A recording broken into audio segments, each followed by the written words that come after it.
Hey, have you tried Atom? It's a new code editor by GitHub. Free, open source, and super easy to use. I've heard of it. What's special about it? It's great for side projects and quick edits. The best part? It has a markdown preview mode. You can see your markdown notes as you write. Perfect for documentation. That's handy. No more switching windows to check formatting. It's a real time saver and has just the right balance of simplicity and power. You'll love it. Atom, created by GitHub, is a free, open-source code editor known for its sleek design and ease of use. While it might not replace a full-fledged IDE for work, it's perfect for side projects and quick edits.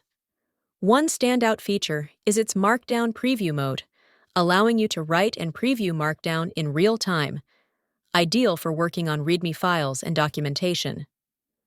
Atom offers a great balance of simplicity and functionality, making it a valuable tool for developers